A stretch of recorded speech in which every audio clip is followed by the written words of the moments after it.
Je t'ai choisi dans la fournaise de l'affliction, Ésaïe 48, 10.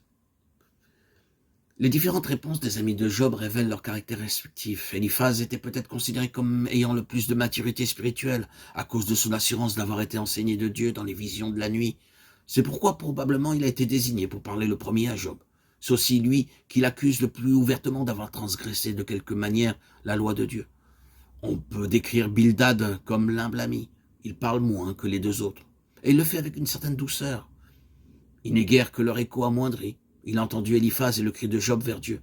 Si j'ai péché, que ne pardonnes-tu ma transgression? Il essaie, lui, d'une douce persuasion. Jusqu'à quand parleras-tu ainsi, Job?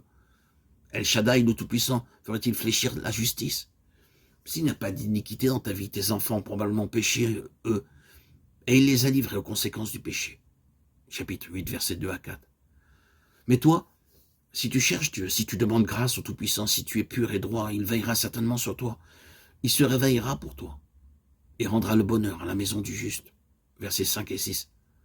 Encore l'aiguillon, encore ce terrible si tellement douloureux et torturant pour celui qui est dans le creuset. Le diable susurre, si tu étais droit devant Dieu, il te délivrerait. L'ami venu pour consoler suggéra à peu près la même chose. Si tout était en règle avec Dieu, il interviendrait et te délivrerait. Mais toi, Job, tu as crié à Dieu disant, si j'ai péché contre toi.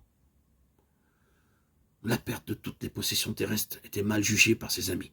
La souffrance physique, tout cela n'éveille pas dans le cœur de Job une douleur aussi vive, aussi aiguë que ceci, car il a marché avec Dieu dans l'intégrité. Bildad avoue son ignorance, chapitre 8, verset 9, et il s'en réfère aux expériences et à l'autorité des ancêtres.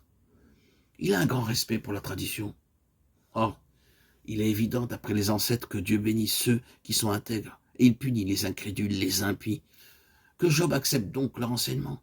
S'imaginerait-il connaître Dieu mieux que les anciens ne l'ont connu? Bildad n'est qu'un écho. D'autres plus grands, plus sages que lui ont parlé de la sorte. Il est heureux d'accepter leur conclusion. Cette connaissance de seconde main lui suffit, et cela paraît être de l'humilité. Ensuite, il se met à décrire la vie de quiconque oublie Dieu, et ses comparaisons indiquent la sphère assez limitée de ses pensées, de son horizon. Le roseau qui se flétrit, la toile d'araignée, la maison, le jardin, la poussière. Puis il ajoute, voici Dieu ne rejettera pas l'homme intègre, il rendra le rire à ta bouche et les chants d'allégresse à tes lèvres. Bildad est un brave homme, il plaint Job, il désire lui donner un petit encouragement. Tout ce qu'il a dit sur le sort des méchants est vrai, mais si après tout, Job était bien intègre devant Dieu, eh bien Dieu le réjouira, il remplira sa bouche de rire et d'allégresse. Bildad est comme ces braves gens qui vous disent, quand vous êtes dans la douleur, allons, bon courage, le jour de la joie luira de nouveau pour vous. Même dites avec la meilleure des intentions, ce ne sont pas ces paroles qui peuvent alléger la douleur où Job est plongé. À peine s'y trouve-t-il un mot juste pour celui qui a été le chef digne et respecté de son peuple. Ce n'est pas cela qui peut soulager l'angoisse de son âme. Les courtes pensées de Bildad ne peuvent sonder les profondeurs d'un homme comme Job. Ceux qui te haïssent seront couverts de honte, ajoute cet étrange consolateur. Comme s'il pouvait y avoir quelque réconfort pour l'intégrité de Job à voir les autres humiliés.